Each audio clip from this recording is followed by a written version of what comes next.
Apologize for being picky.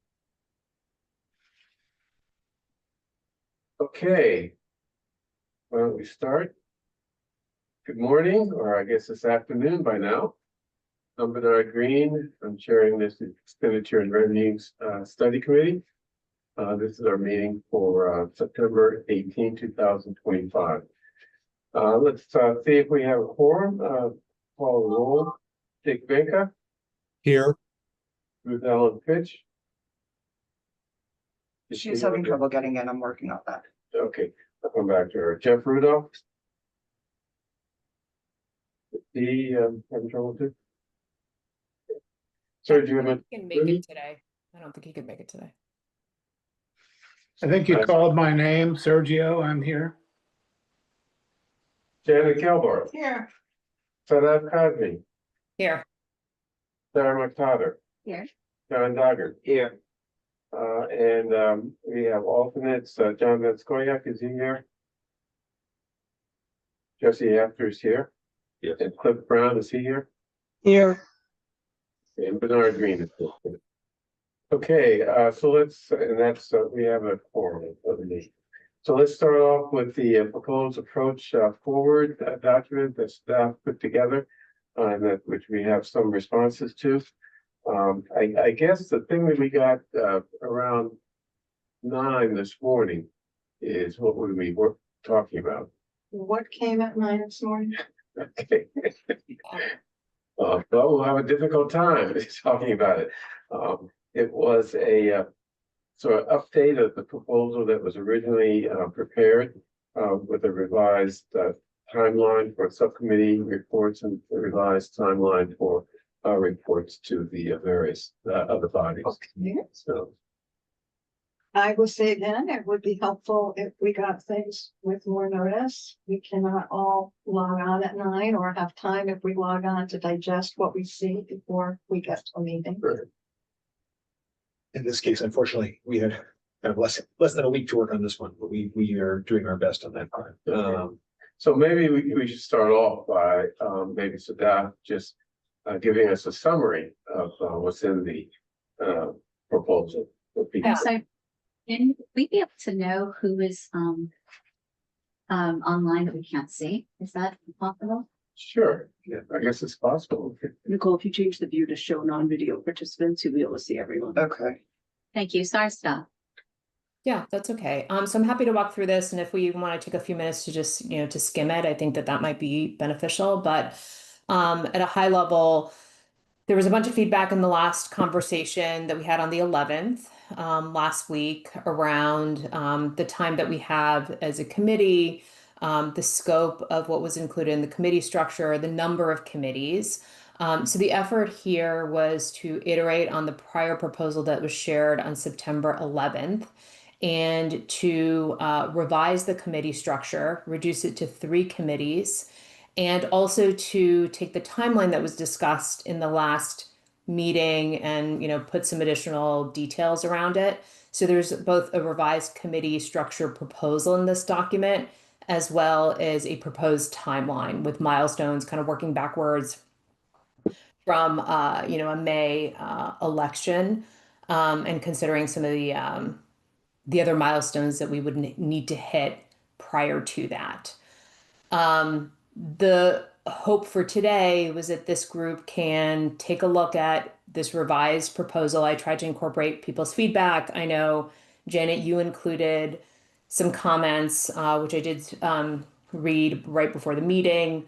I think we can sort of talk about those live, perhaps. But my hope for this discussion was to discuss and agree on a timeline for the work that the committee's going to undertake, as well as the data that the committee requires in order to do its work, to the extent that these milestones or the dates aren't feasible, to talk through what would be a viable alternative, or if we would revise either the scope of work or the data that's requested, or prioritize, either one of those things.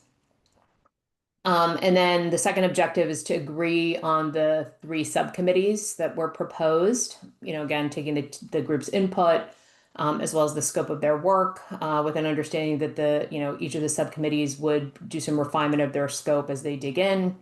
agree on who's going to be in each subcommittee, and then identify a chairperson for each subcommittee. So that was, a high level summary. I'm gonna summarize the timeline, but there's a lot of milestones in here, right? So it's probably worth just looking at this specifically. The thing that we're working backwards from is to have this committee make a recommendation to the select board no later than December 12th, right? So that actually, sort of working backwards from that schedule, that is where these milestones fit in. This also allows all the relevant groups across town, the select board, the school committee, the town school partnership advisory committee, to hold any public hearings, ask questions, evaluate, etc. Again, we can debate the specific dates, but that is what we were anchoring to. That's what I was anchoring to when I drafted this. Within this context, the goal is by the end of this month to be able to get responses to the questions that were asked of the schools, and for the town to share budgets, forecasted budgets for fiscal 29 through 27 through 29. So multiple views of that level service without an override, with an override. And then, giving some additional time to the schools to actually do something similar, given that, they're still dealing with capacity constraints, and have a lot on their plate. So, the ask was to sort of iterate through that over the next couple of weeks. So by mid-October, we have something similar from the schools. And then by early December, for this committee to share some tentative recommendations based on the committee work. And then by the 12th, to have two proposed budgets share with the select board. So for the superintendent and the town administrator to be able to do that, based on the work of this team, as well as obviously individual work on the part of the town and the schools. It's specifically called out on here that any level service forecast, which is requested here, would not be expected to be part of that committee report unless there isn't any additional information required. I know that was a concern on the part of some people, so that's called out here specifically. Please. I'm sorry to interrupt. Could you explain that last statement? Yeah, absolutely. So there was, I know there's been some concern around how a level service budget might be utilized if the thinking is, so for example, on the school side, there were certain roles that were cut. And if the schools believe that we need to add some of those heads back in to function viably, then that would be considered, as part of, this is part of the ask for within the context of an override, or one of the options that's considered within an override. The assumption is not just because there's a request for a level service budget that's sort of the only budget that would be put forward, or that's the only anchoring point. From my point of view, why that's important is because, we want to look at, okay, if you're already doing nothing else, obviously, what would that look like from a financial standpoint? But, if the schools believe their incremental resources required to function better, then, that would be one of the options on the table. As an override option. As correct, as an override Gotcha. option. Okay. Gotcha. Thank you very much. Yeah, no problem. I have a question too. Are you proposing, or have I misunderstood you, that we will be providing budgets to the select board? Because I thought we're just looking at the size of the envelope. So we would say, we propose, if that's where we go, an override of 10% to be divided thus and so, without and have other recommendations under that, but that's not our chore to create the budgets. Did I misunderstand you? So Well, it is not, yeah, I mean, I can chime in here, and then, others on the committee, please chime in. So I don't expect this committee to be creating budgets of any sort, right? The town and the schools would be creating those budgets. The milestone that I mentioned here in mid-December would be to share those proposed options, right? The sort of two forecasted budgets with an override, without an override, and sort of what those would look like with the select board. And perhaps, there are options within each of those, or options within the with and override. Okay, so bottom line, when someone says budget, I'm line iteming it in my mind, but that comes out of my back. So with that said, we're still talking about what's it to be used for. Right. It's not. Absolutely, yeah. I don't know that or are we coming up with the dollar amounts for each of the things? Because in the past, it's been, we're gonna use it for blah, blah, blah, blah, blah. No, I mean, it's on our end, on staff's end, it's incumbent to say, all right, if that's what the community wants, this is what it costs. Like, Yeah. that's where we, Right. and, Okay. you know, that's not to say you can't pressure test that. You know, for example, if we come back to you and say it's gonna cost X, we want the committee's feedback to say, is there a cheaper way? Yeah, That's no, all of absolutely. that. I just wanted to make sure that we're looking at the same overall task. Yeah, so Chaz, just on that point, this committee's role is to look at potential efficiencies also within that. And as I think you used the word pressure test. Yes, That is the same concept. yes, that's Gotcha. right. Gotcha. Yeah. Thank you. Or there's part of the conversation, certainly on the town side, we want to have that conversation about whatever, you know, this is what we're doing. Right? Here's, you know, here are ways that here are other ways that we can do it potentially. So yes, I see Sarah's going, I'm sorry. Go ahead and stand up first. Yeah, I was just gonna add that one of the things that we've been asked to do is, look at the whole capacity to pay issue. And so this committee is not looking at rubber stamping any sort of a blank check, because Janet, honestly, that's kind of what I heard you say. Sort of like, oh, well, I'm just saying, I'm just saying, I thought your comments could be interpreted that way, and I want to make sure that that's not something that anyone is really thinking is the case. It's more global than what I conceive when I hear the word budget. Okay, great. Yeah. Sarah? So thank you for the clarification on the committees. I'm happy that we're at 3. I guess we also have that 4th that had started already. I think that makes a lot of sense in terms of getting some work done, and I'm happy that we're proceeding that way.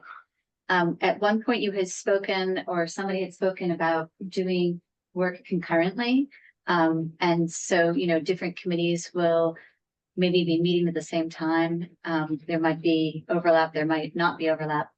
And to that end, I just wanted to say that the full school committee conversation about student services is happening on November 6th. So I think that there will be a lot more information there for us if that's one of our topics.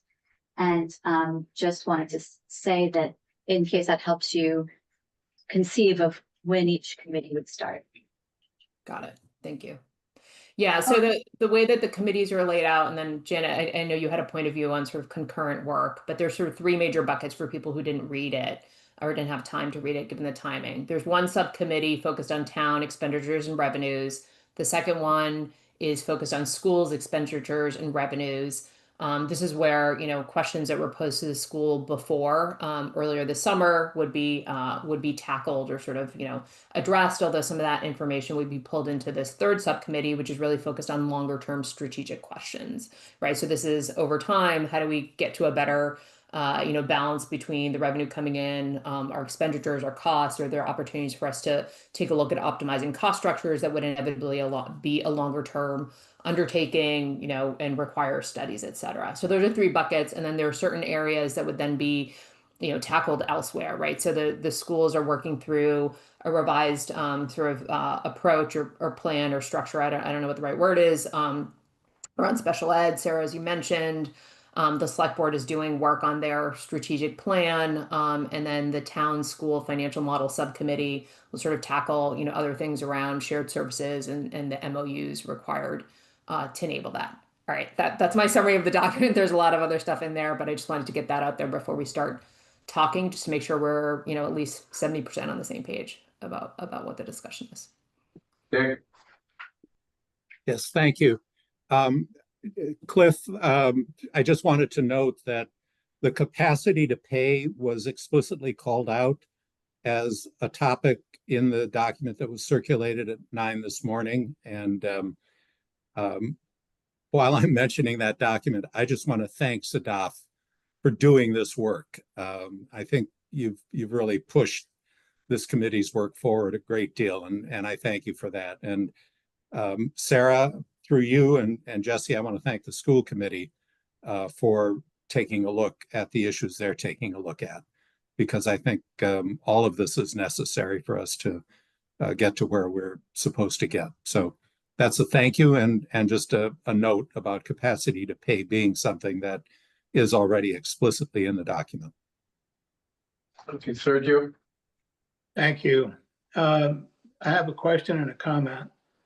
The question is that in the agenda package, there was a 2-page email that seemed to have no owner. Who wrote the document?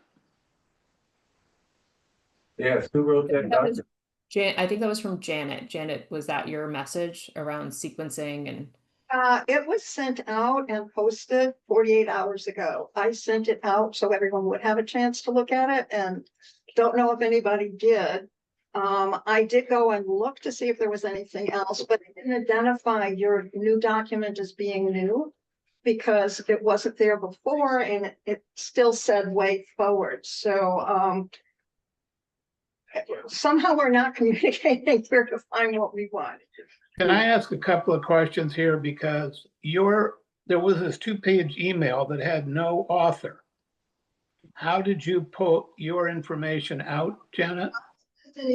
As with what I printed as a Okay, so apparently it's somewhere in the staff end.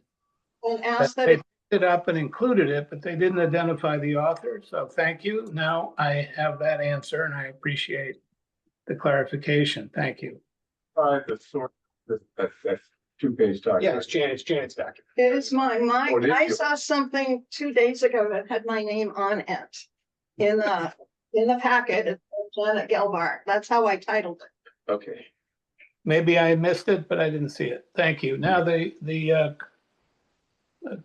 I think comments, if I may, for a moment.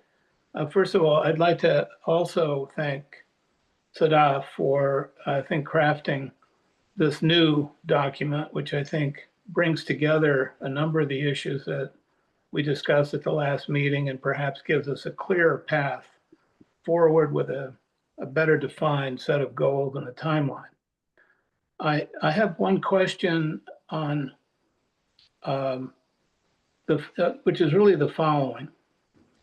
My view is that underlying all of the difficulties that our community has had related to budgets is the simple fact that the school committee budget and the town side budget are prepared on separate software which do not apparently speak to one another. And I would suggest strongly that if we do nothing else as a committee, is to make clear that this is not something that can continue. And if it's a costly fix, maybe so. But I would suggest to you that there are millions of dollars involved here. And no fix can be at that level of cost. So I would urge that we figure out as a committee, if you're in agreement with me, which of the 3 subcommittees wants to look into that, or whether we don't need to look into it, but just agree that it's a recommendation. Thank you. So I think one option for that, Sergio, I think it's a really important point, because it automating that and being on the same system would really make this process more efficient. One option is to consider it something that the existing town school financial model subcommittee tackles as well. It probably fits less cleanly into some of the other committees, although you could imagine that would be, alternatively part of subcommittee too, if we wanted to include it there on the school side. Makes sense. Do we have a sense as a committee that this is in fact kind of front and center? My observation here is simply that at this point, we know that the school budget is actually the larger of the 2.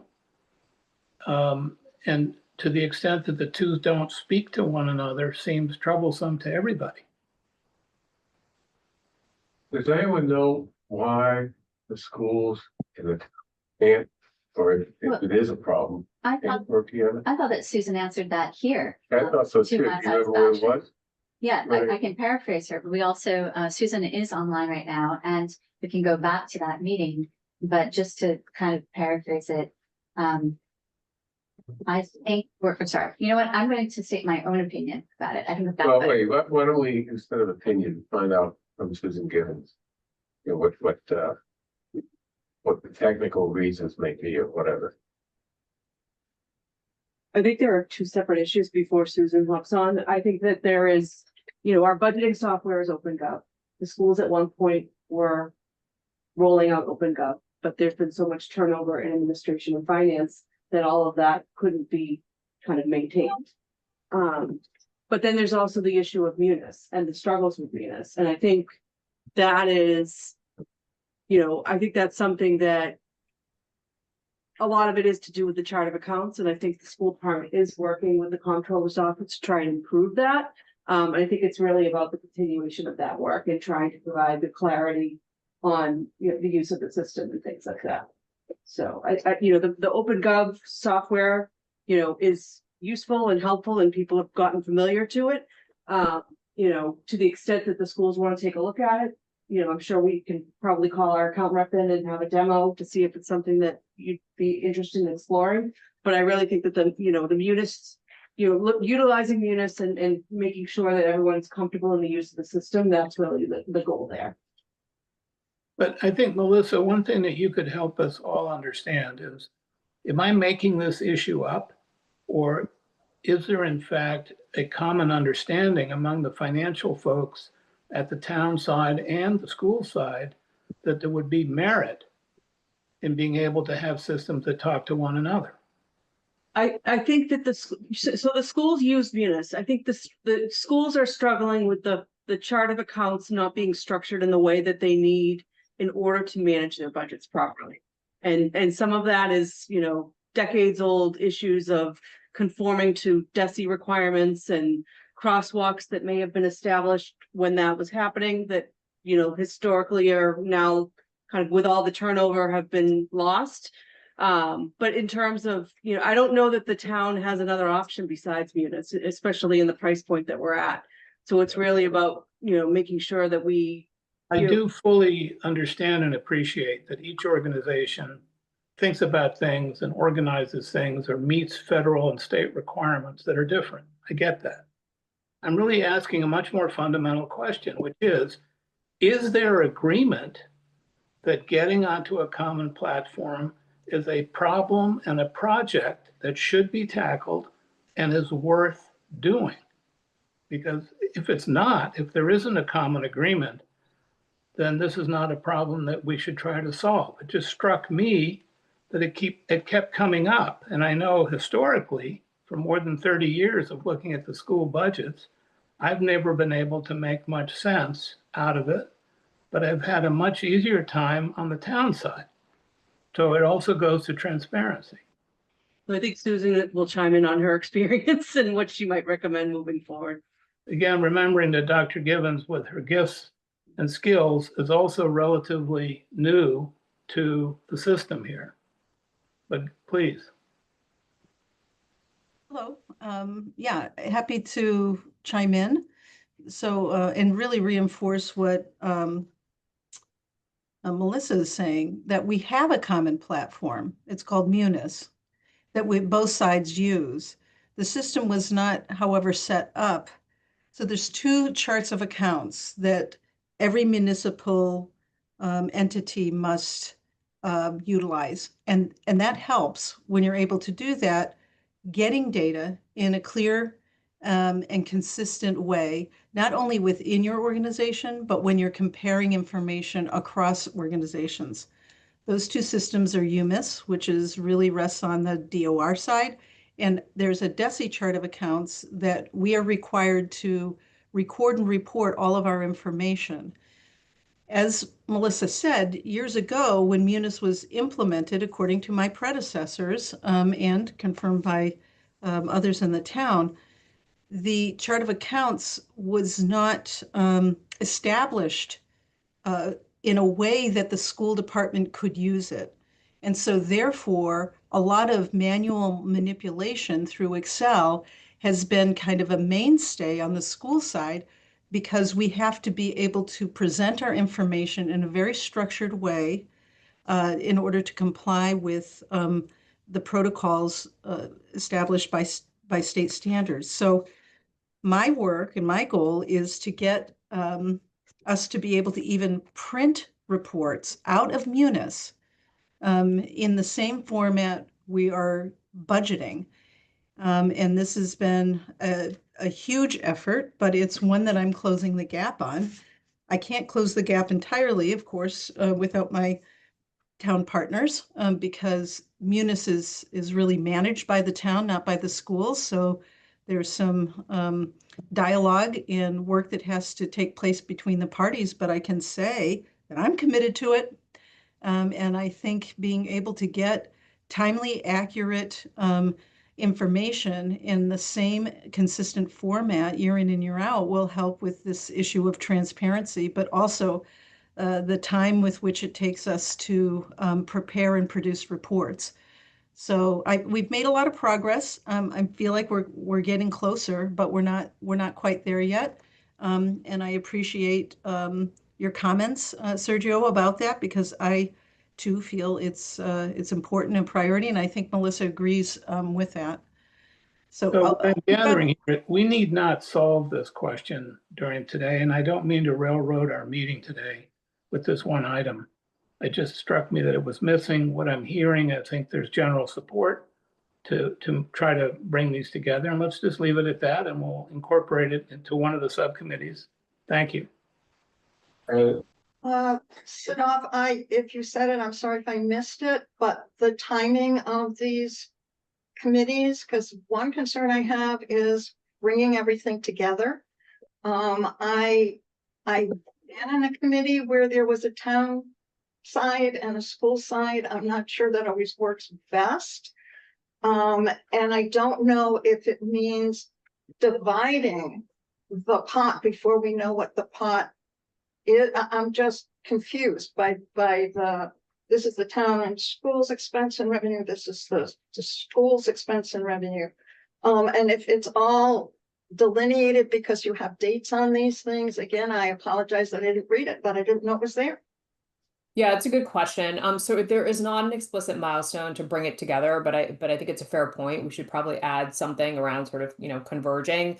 My assumption was that when we sort of meet in our subcommittees and we come back and sort of meet together as a broader committee, that we would connect some of those dots in this forum. I think we can be more explicit about it and add a view on how we bring those things together. There is a milestone for a draft of a collective recommendation from the committee. So inevitably by that date, which is December 1st in this document, the group would need to bring this together.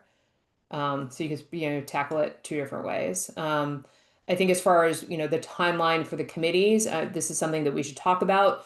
There might be some things that the committees can start on without additional data.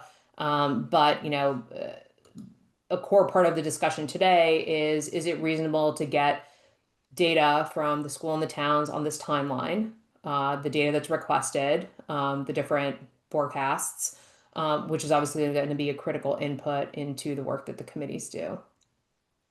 And then another question, going back to your original version and also some of the work that Dick had done, are we then not including them? Are they included separately? I'm thinking about things like salary and benefits. Salaries are negotiated separately, but benefits are, well, they're also negotiated but with a third group altogether. So, and then there's, where would you put the sanity testing, the what will the traffic bear kind of thing? I'm not sure how that goes either on a town or a school side, or is that relegated to the long term? And again, if all of this is me not understanding because I didn't see the document, just ignore it. Don't waste your time on it now. I'll catch up. Okay, Jesse. They're talking, by the way, if you want to look at the notes next to you, where it comes. Oh, they drop off. Great, thank you. I was just going to ask a question. So on the bottom of the first page set off where you mentioned the milestone of September 30th and mentioned that if the date's not feasible, the committee, which I assume is all of us, should not a subcommittee should discuss prioritizing questions or deprioritizing them in favor of the school forecasts. I think Bella was pretty clear about the fact that September 30th is not going to work. So I think we're already in your italic section there about, you know, should we be prioritizing the questions or deprioritizing them? I think if I remember her comments from the last meeting, it's going to take a lot longer than 12 days from now to have the answered even a select group of them, although she said they were going to work on them. The date she gave, she did not give us a September date, nor I think did she even give us an October date. So I think we're being aspirational here about trying to put these dates in here. And the thing I'm fearful of is that this information is available on the town website. People see these dates, and then it puts the schools in an uncomfortable situation of being non-responsive, even though within our committee, we know we've already been told that these dates are not feasible. So I think similarly, you know, with dates that Dr. Gibbons has given, you know, about this. So I think that, you know, we worked hard to get a series of detailed questions, you know, Sarah and I and Sergio and Dick in a collaboration. And I'm not sure we're going to have those answers for quite a bit of time still. And so we need to be ready to move forward, even with less than ideal, you know, conditions, but still move forward. I'm just concerned about putting the schools essentially, not say under the bus, but just making it look as if we're not, they are not this, you know, the fifth floor is not being responsive when they've already, you know, told us they're aware of it. They're working on it, but given everything else, the best that they could provide is probably early November. Thanks. Yeah, so if we want to go to the other comments first, we can Now, do that. why don't you respond to Jesse's comment? Yeah, so the reason I put draft for discussion on the top of this was to try to prevent that, Jesse. These aren't committed dates. This was, hey, look, we have a timeline. In order for us to hit this timeline, this is what we would have to do. Let's discuss whether that's viable or not. So, you know, apologies if that came across in a way that wasn't intended. There's awareness definitely that is difficult to hit these dates, and that's why I put the comment in there with italics. We should talk about, you know, what is and is not feasible on what timeline, and you know what can be done to help, or you know how we accommodate or revise this based on the feedback from the schools. You know, Susan is on, but I don't see Bella on, but I do think that we need to get to a perspective on what we can get done when, based on what inputs we have by when, so that then this group can plan and manage accordingly, and the schools in the town can also do the same. So Okay, that's the objective. Go ahead. I think Cliff was had his hand up next. Yeah. Or Susan, do you pop up in order to say something? Yeah, I was just gonna say that Bella had a competing meeting that was on her schedule before this meeting was Okay. committed to. So, but yeah, what we had said previously is that once we get school open, which we're you know, we're there, we've opened school, which takes about 2 or 3 weeks from our perspective to get everything landed and working well, transportation, all of that. And that we're turning our sites now to curating information to respond to the questions.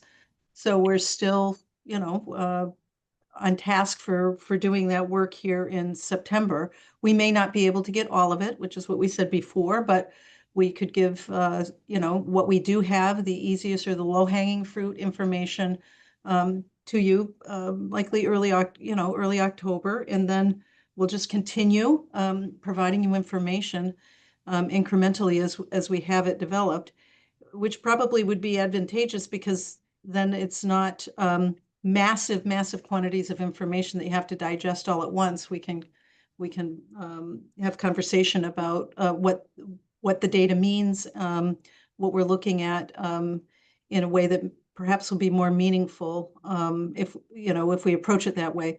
Also, Melissa and Chaz and Bella and I had met, I think it was last week, and we had talked about getting the forecast in November together. Melissa said she'd like to have that from me so she could pull our part into her part. So our goal there was November, though we didn't settle on a date in particular. So our work was answer your questions, then move to the forecast. In the meantime, we'll be building our budget.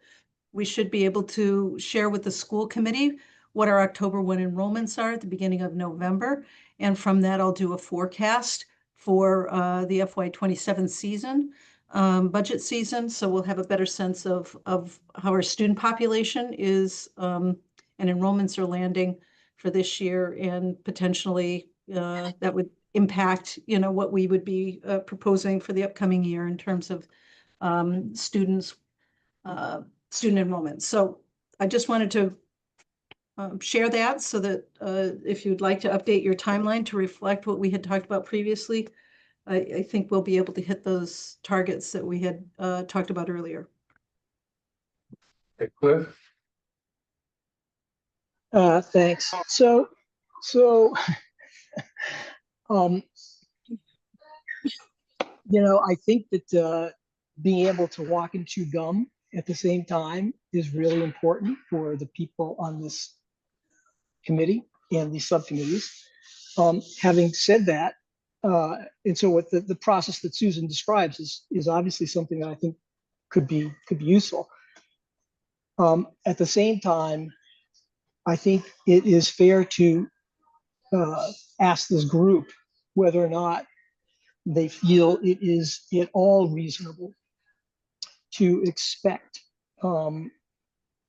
this group to receive critical information, sometime in November during the start of the holiday season, and do any sort of quality evaluation of that information by the beginning of December or the middle of December. I think that is, I don't think that's a reasonable outcome to anticipate. And I think that the group needs to sort of digest that timeline and really determine whether or not we're going to be able to fulfill the responsibilities outlined in the charge in order to let the select board get our input into what they should do come May. I just don't see how it happens. And I say that speaking from the experience of having been on several of these committees. I think it's a topic that we have to address, and we should address it now, because why go into a process of splitting into subcommittees and starting to do work if it's not reasonable to expect that work to be valuable at the end of the day. Yes, we absolutely have to do that. Let's listen to that video and then talk about that. All right, did you address me, Bernard? You had your hand up. I did, thank you. I think Dr. Gibbons's timeline coincided with my recollection of what Dr. Wong had told us in our prior meeting, which was some information would be forthcoming in September.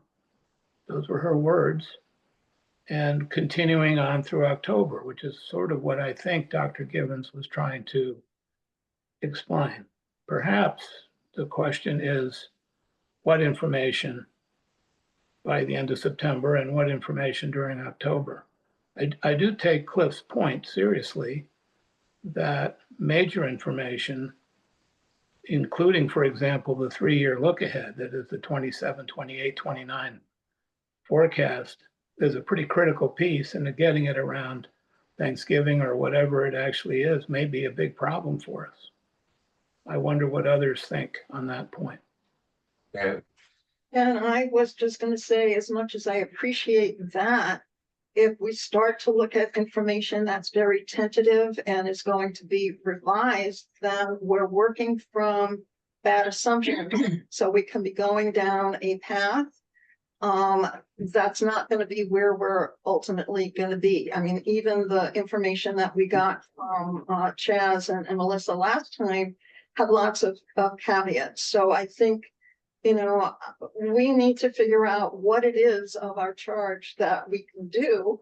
And the most critical piece is dependent upon information that we're asking relatively new people with very short, timeline to understand all the history, figure out what came before, and then craft something new. And I'm not sure, as much as it's desired, that it's realistic, whether it's coming from the schools or the town. okay, so Sarah, let me hear from Chaz first, and then So on our end, right, yes, we have these initial numbers and they are subject to change. But they're not subject to an order of magnitude of change, right?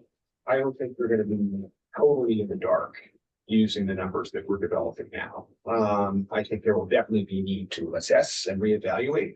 I also think that a lot of how those numbers wind up looking is gonna be dependent on some of the recommendations that the subcommittee that works with the town makes. For example, our current assumptions are that we maintain the extended level of investment in the CIP that we had committed to 2 years ago. Maybe we don't do that. That changes the number. It changes it pretty significantly. And so that, we can move forward with those assumptions and kind of adjust on the fly, because you're not going to see a situation where, property tax revenue, which is the lion's share of our revenue, far and away changes dramatically. Nor are we going to, even if local receipts adjust, even a whole percentage point one way or another, it's just such a small portion of our overall budget that you're not really going to see the impact on it. And given what we've talked about in terms of local receipts and why we budget them the way they do, it's not really a lever we can pull given the projections that we're making. So I feel like on that end, if we don't have a full forecast, we do at least know steps and lanes and for next year, and we potentially know, and we don't know beyond that, obviously, but for example, the town's projected cost of living adjustments, we set at 2% for 28 and 29. It's 1.5% in 27. There's initial analysis that can be done to get us in the ballpark. I agree with you that you don't want to go off on a path and then have to overcorrect, but is there the potential for us having at least some data to work with? And are you within that including adjustments to the waterfall beyond the CIP? Because we've raised but not fully discussed the need to have a special ed thing. So all of that is considered in your mind on the town side and the revenues. Okay, thank you. okay, Sarah. So that's a really good way of looking at it. The biggest drivers of budget are known to us. I do have to say that we don't know the steps and lanes. They have all expired, right? In June. But we do know what we're looking at. And I think that the time of everybody sitting around in this community is very valuable. And we don't want to have too many meetings where we talk about how disappointed we are that the schools have not met deadlines that we want. So we do need to at some point move on and spend our time elsewhere. And that's why, again, we just all have to really thank Sadef for putting together this document for us. I was wondering if I could just suggest 2 small revisions from this conversation that we've had right now. When you go to the proposed timeline and you have the first 2 dates in the date column next to milestone, could we change that first date to be October of 2025? And then the second date to be November of 2025. And then I think to my mind right now, that third date, we don't have commitment yet for. So I would take that third date out of that column. I'm just trying to be pragmatic. And also we said that we'd meet for an hour. So is there a chance that we want to start attaching committee members to different committees and thinking about start dates for those different committees in this next 5 minutes? Yes, and we're not gonna meet that 1 hour. Oh, okay. Okay, Sadaf, do you want to lead that discussion? Beginning to sort of structure these subcommittees and identify people who would want to be in them? Yeah, I am a little concerned about dividing up into subcommittees if we don't have the time to do the work that the committees are being asked to do. And I think that, based on the feedback from the schools, I think we have just a couple different options. Option number one is you either move that recommendation date from the middle of December to, end of January or something like that, because we know nothing gets done at the end of December. So you'd have to push out that date, which it has its implications. Or the second option is we revise the priorities of the data requests, and we say, for example, that it is more important to get the forecasts first, to pause on the questions, or to limit the list of the items on the questions and get back to them as the committees dig into their work. And by virtue of that, try to stick to something similar to the proposed timeline here. Otherwise, we can divide up into committees, but I think Cliff asked an important question about viability of doing the work within this timeline based on the mandate of the committees. So My concern is that unless we start something, we're going to be talking about the next meeting and meeting after that. And pretty soon, it's the end of the year. Dick? Yes, thank you. In light of the discussion that has just been going on, I'm wondering whether an option is thinking about a 1-year time frame rather than a 3-year time frame. Looking at current expenditures, some efficiencies around those, some of the changes that the schools are considering around those, existing contractual commitments rather than renegotiations of contracts out over a 3-year time span. Whether our remit here is broader than we can reasonably accomplish if we're looking at 3 years, given the information that the gaps in the information that we're likely to be facing in forecasts. And I just raised that question. What is realistic for us to do? Sure. Okay. I guess the reason why I was pressing this on is because we already know that we have a gap. The schools, we already know that we have 2 million that we covered with circuit breaker this year. So we have a deficit of 2 million, right? If we roll forward what we had from last year, it's probably a gap of 6 million. We know we're at 8 million already. I guess I'm just feeling very pragmatic that the schools can't continue to function with the increased revenues that we have under Proposition 2 next year. We already know that. So I think that that's where I'm speaking from a pragmatic level. I know you can't do back of the envelope, calculations and say, okay, this is what we need to do. But it really seems to my mind that this committee will be in a situation of having to write an override, both for the town and for the school. And so I guess that's why I'm trying to say we need to go to the next step, form the committees. The committees might not be able to start work for a little while, but we have a little bit of a sense from the schools when they are going to get this information to us. I don't think that it's this juncture because we say, okay, don't answer the school questions, that suddenly the schools will say, okay, I'll work on the forecast for next week. We also know that as well. I'm just trying to be a little bit pragmatic about the time of the people on this committee.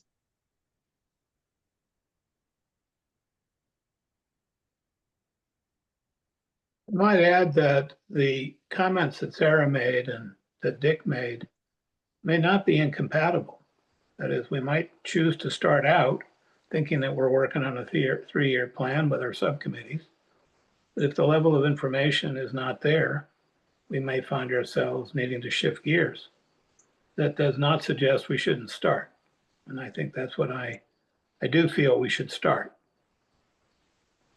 Yeah, I didn't take Dick's comment that we shouldn't start, but I wasn't listening completely because I was thinking about what I was going to say next. So can you just define that for us?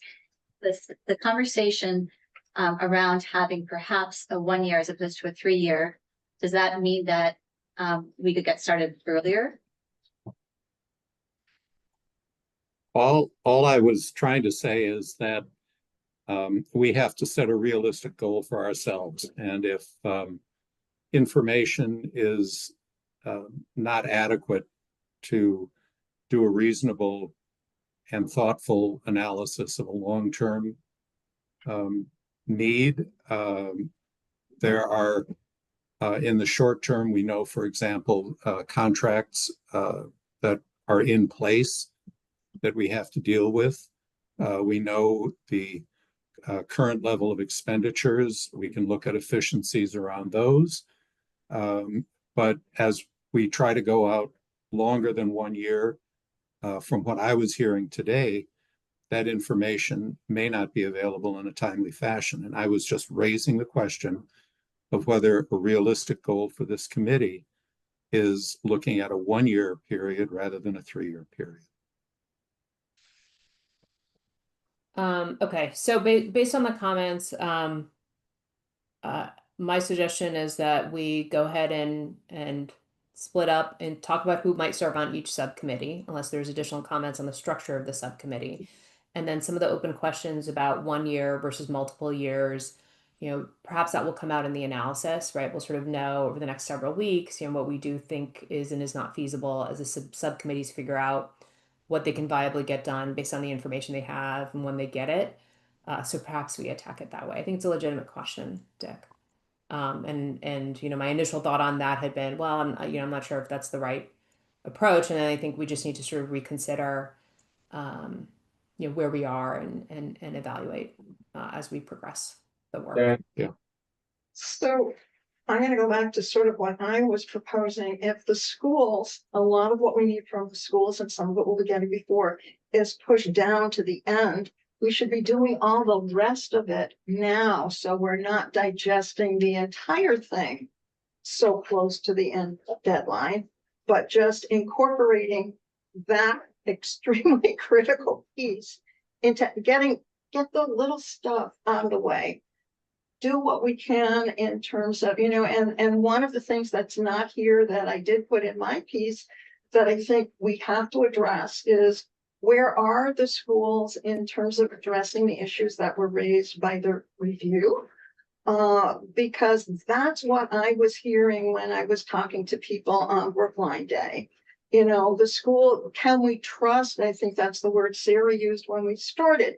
Can we trust the schools to spend the dollars wisely? Well, then we need to talk about what went wrong, what the recommendations were from the committee or the review people, and then what have the schools done to address those? What are their plans going forward? And that, I think, doesn't have to come from the staff. I think that should, in my opinion, more rightly come from the school committee. But can we relook at the committees that way and just get all the stuff that you put in your initial version, though most of that we can work on, and especially with Chaz saying there's not going to be that much changing on the town side. We can get an awful lot of work done, and then maybe have all of us together pieces of that final big major. Cliff? Yeah, so I'm probably going to say something that Sarah or Jesse might have been going to say after your comment, Janet, which is that the schools are going to be making a presentation about OSS in November. We've heard that. I think everyone's sort of anticipating that. So I don't think there's a lot of work that this group is going to be doing independent of the work that's currently happening and being led by Dr. Schmuckler. And I actually, frankly, just wouldn't even spend much of my time thinking about that until, they finish their work, because it really comes around to, reorganizing and internal operations and coming up with protocols and procedures that were recommended by in the study. And as I said before, I think it's important that people be able to walk and chew gum at the same time. So, going down a process, and doing what we can, waiting for information is certainly an approach. My concern is that at the end of is getting the bulk of the information that we're going to be expected to analyze, and which is going to be ultimately, I expect, asking for a fairly substantial amount of money from the schools at a very late point in this process. Even with every single person who's on the committee being able to quote unquote evaluate it, which is probably going to be too many people at once. I'm just concerned about our ability to do that and to present thoughtful recommendations in the current timeline. So I think Sadat's Eric, how you suggestions, Sadat's suggestions may end up be doing? something, Good may enough, end up. sir. Good enough. Hold on, I'm Charlie, leaving you're at on work. the Charlie. I apologize. I apologize. Sadat's suggestions may be something we look at, or Dick's suggestions, whatever. I think, the 1 year override has its own sort of issues associated with it. Anyway. Jesse? Yeah, just a comment. I'm sorry, first of all, I'm running out of time in terms of getting to another meeting, but 85% of school salaries. And so whether that arises or not, Aaron, you could say whether it increases or not due to union negotiations, but we really don't know, and we won't know that for a while. So we could ballpark that up as far as a number. So if you take the other percent at 142 million from last year, that's about $20 million. That's really all we're talking about. We're not talking about the salaries and benefits part, because that's our people that are teaching and that's our administration. If you divide the 20 million by 50 weeks or so, you get somewhere in the range of, I don't know, $200,000 a week or something like that of expenses. Okay. There's a lot of things I'm leaving out, but essentially it's more or less that number. Maybe closer to 400,000 if you divide the 20 million by 50 weeks. It's about 400,000. Last week when I signed the financial AP warrant, it was $355,000 for 1 week. I'll sign it tonight or tomorrow. I'm anticipating about the same. And as I went through it, I saw, crayons and pencils and out of district transportation and tuition. Some are very large numbers. Some are very, small numbers. But it all adds up to, it sort of makes sense in terms of what the district is carrying forward week after week. I've been doing this for a couple of weeks already, and did some last year. And so that number to me isn't really going to change that much. In any case, it might even go up if out of district tuition goes up.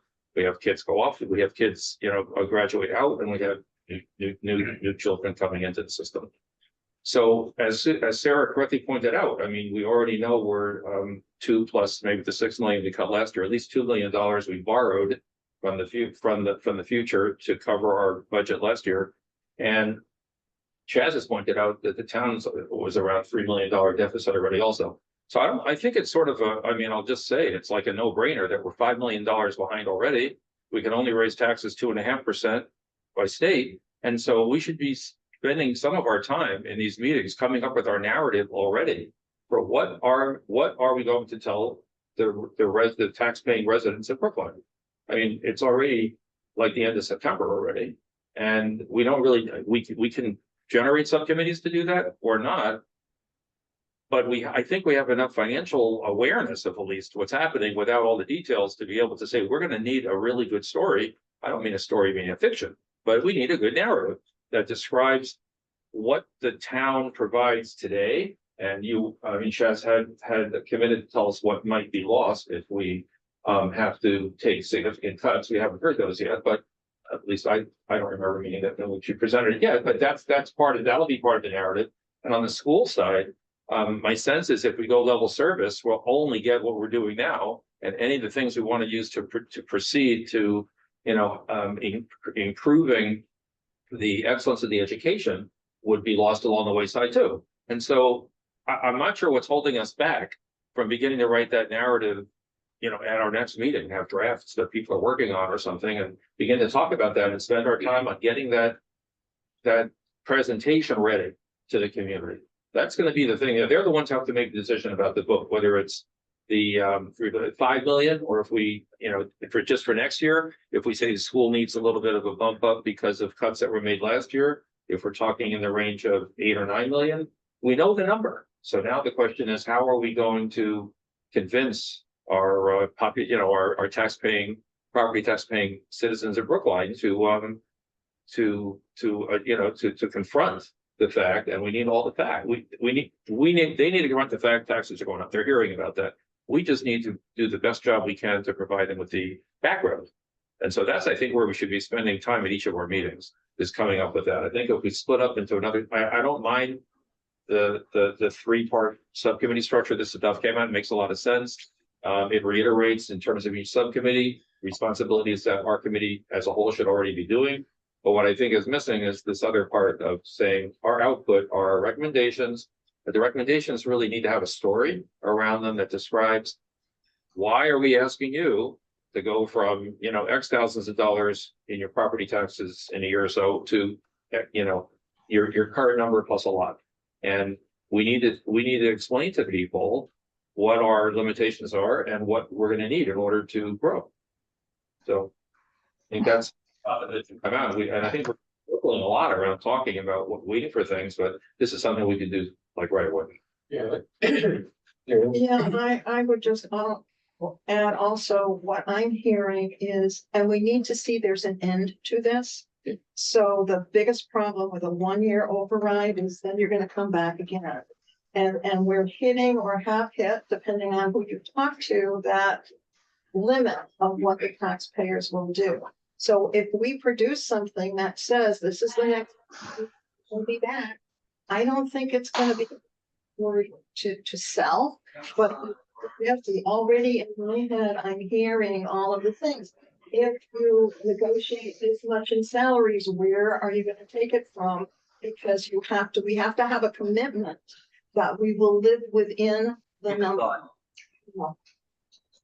Cliff, will you keep yourself? Yeah, One of the things that I think we're sort of dancing around is the Clifton Lawson and Allen report, because that is something that's out there that says that we have a problem, and we have to really begin to show that we're beginning to fix it. We may not have all the information in terms of student services that go into the final narrative. That is I think we can start on immediately. Well, and I'm sorry. Yeah. And I think there, at least, Melissa and I, along with Bella and Susan, have had an initial discussion about what an MOU is going to look like between the town and schools that was contemplated in the aftermath of that. Bella has sent us, we sent a draft, Bella sent us a red line last week. We were stuck in the world of the MBTA this past week, but now that we're through that, we're going to be able to turn to that and do some edits. That work is going to proceed.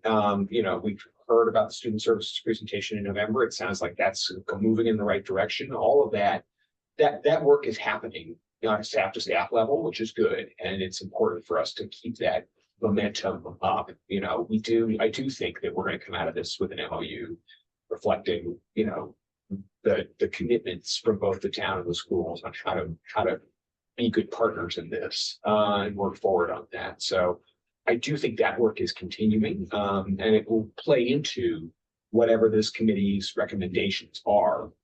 One of the things that I think the third subcommittee looks at, and maybe a subject of discussion, are what are the recommended conditions for which the select board puts an override on the ballot, right? You know, at the end of the day, the only people who have the authority to put something on the ballot are the select board. And so maybe the recommendation from this committee is any override is conditioned on the successful conclusion of whatever processes are laid out in that MOU that can be done by, you know, March. And again, I think I'm optimistic that between Bella and me and Melissa and Susan and our teams that we can make those strides and do that work. You know, and then it's, you know, the committee's role is really less in digging into the operations of the schools and more in saying, look, any potential override has to be conditioned on this work being done. And I think if you wind up there, you don't then get sidetracked on operations and your focus remains on finance and, you know, alternatives. You know, and just to take a step back, in my mind, on the town side of this, how I see this going is we have our initial numbers. We have that list of priorities that we would like to fund, and we have a rough sense of the order in which those priorities go in. We want to protect all of that with the subcommittee. We want to come in and say, we could fund some of this way, we could fund some of this that way. What do you think the community's priorities are, and how do our priorities align with the community's priorities? And to Jesse's point, how do we tell that? How does that then cohere into a narrative? You know, I told this to staff last week or yesterday in our department heads meeting, but I think it's a really critical story to tell. It's really Somerville had its preliminary elections on Tuesday, and the mayor was ousted. There were 3 candidates. The top 2 advanced, and the mayor did not advance. And one of her big closing arguments was about her strength as a manager, her strength in negotiating union contracts, and retaining the AAA, in gaining a AAA bond rating for Somerville, in being part of large-scale community projects. All of those good government aspects that I think we sometimes on the technical managerial side say, well, this is great. This is the stuff that really makes a difference in the long term to a community. But the voters looked at it and said, well, you didn't repave Highland Avenue. You didn't repave our roads. You didn't take care of the rats. You didn't do what we wanted you to do. And we didn't feel listened to. So I think it's really important for us to hear from you, and for you in turn to be that conduit for the community. See, what are we missing here? Or not even what are we missing here? Are we in alignment? And can we also meet the community and explain why some of these things that are not terribly exciting, like a AAA bond rating, are important in the long run to keeping their taxes low and keeping their services where they are. So all of that is kind of where I see town side work being. And what will ultimately cohere is a recommendation that's going to be some cuts and some expansions, and a bottom line potential number, whether it's for 1 year or 3 year for an override. So I lay that out as kind of a roadmap in the hopes that then we can have a similar discussion on the school side, right? We can say, you know, here's what it costs to do, here's the cost of doing business. Here's what we would like to add back in. Here are our priorities. Here are what we, here are ways we could do that. Where are the key, what is the community's priority? What are we hearing from parents? What are we hearing? And then, doing a similar exercise, being able to come up with a similar, menu of reductions, reorientations, and additions that leads to what the community is looking for when we go out and ask them to potentially raise their taxes. The rats in the street and the holes in the street, and the price of eggs for this situation is the Clinton, the CLA report. I mean, people don't care about, all the fancy things to do to keep AAA rating.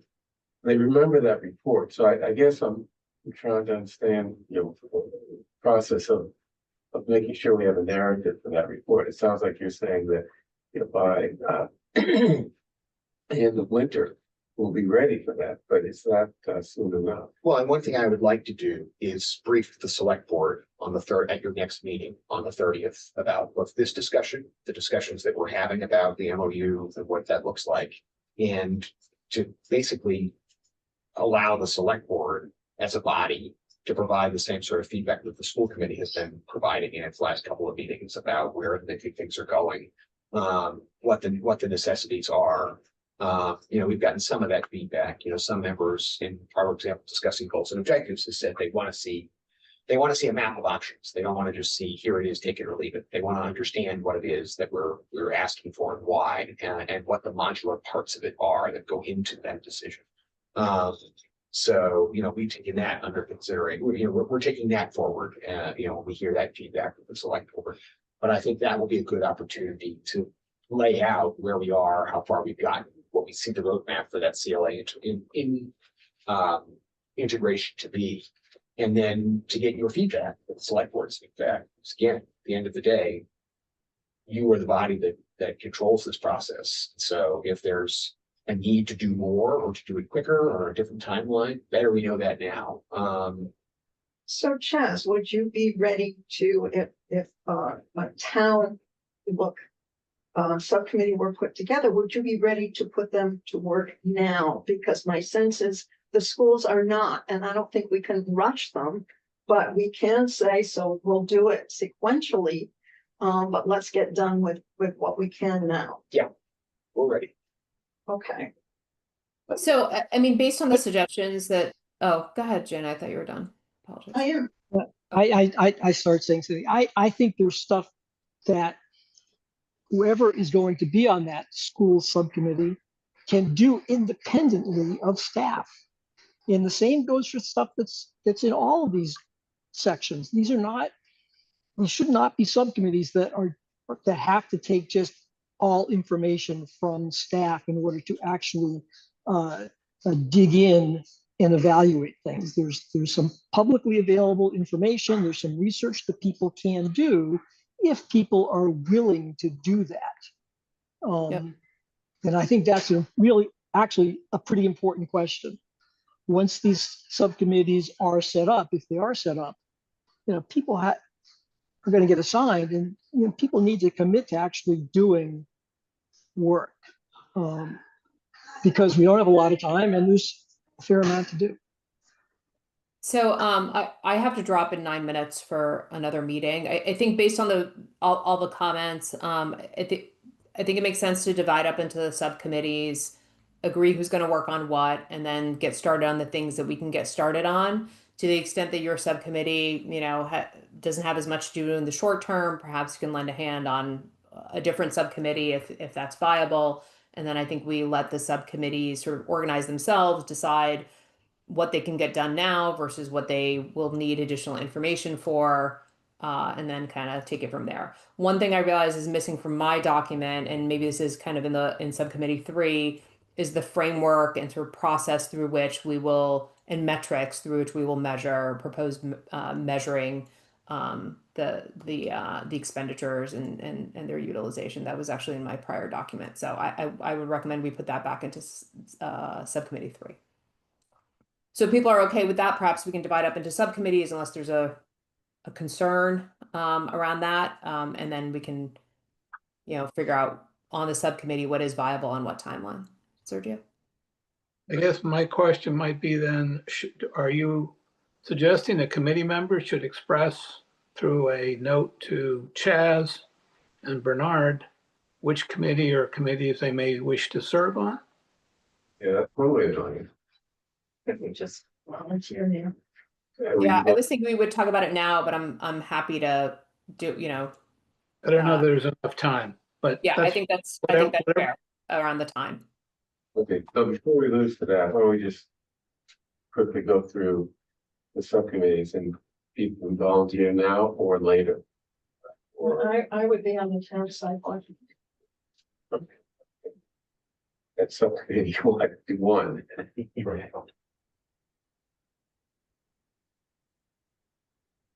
And the other, okay, subcommittee 2. Yeah, I'll have it. So.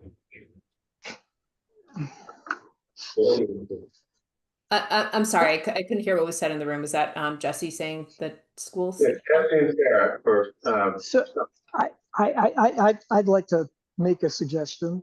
I think we should try, I honestly, I don't think that the schools should be, you know,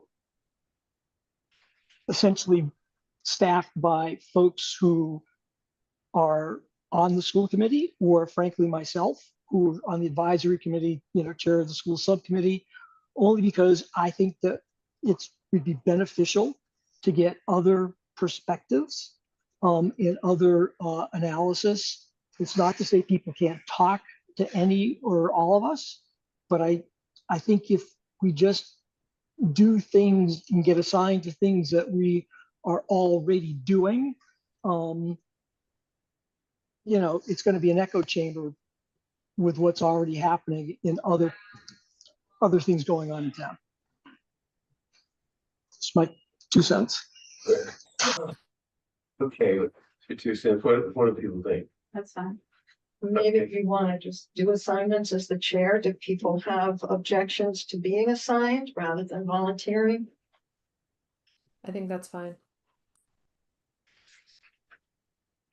So I'm appointing people? Yeah, you got, we'll give you 48 hours and then we'll know where to find you if we don't like what you do. Or perhaps people send a note and say, this is what my preference, right? So at least Exactly. for people who are, I mean, it's a heavy lift, right? For people on the committee, I think we should get a say, but ultimately, you know, probably makes sense for Bernard and Chaz maybe to do the assignments. Dick, it sounds like you agree with that. I was just going to make that point. I thought the suggestion of sending in a note saying I'd like to serve on X or Y would be useful. And it will also give individuals a chance to look more carefully at your memo. So Yeah, I think that's fair. Good. Yeah. That works for me if that works for other people. So if you could get your suggestions into Bernard and me by Friday, yeah, close of business Friday, so 5 o'clock on Friday. We'll take a look over the weekend, we'll figure it out. And obviously, in the sorting, there's something that's seriously objectionable, just shoot us an email and we'll try and figure that out. We also need to set our schedule going forward. I thought we had canceled our meeting for the 24th because of the because of the holiday. But my personal schedule fills up in the short run and I'd rather be scheduling my life around the committee than not be able to attend the committee. Once we have those assignments, then I think Nicole and Tiffany and I will start trying to do the grand dance of scheduling any of these. I will also say I had a very engaged group of Harvard Kennedy School students whom I spoke with yesterday. We will have some additional help coming in, who I would like to play a role in staffing these committees and making, being a part of the process. So once I have my roster of students, I will introduce them to the committee. But very grateful to have some support, some logistical and some analytical support. These are all MPA candidates. They all come from various public backgrounds, and I think they will be helpful to us in terms of doing some of the analysis and research that we may want them to do for us. Okay, good. We're over our hour time limit, about 25 minutes. I think that's not the end of the agenda, but end of what we can talk about. So I will end the meeting. Thank you, everyone. Thanks, everybody. thank you. So that, thank you for all this hard work you've done. Yeah, of course. It's, Great, thanks, everybody. Inflammation still. Bye.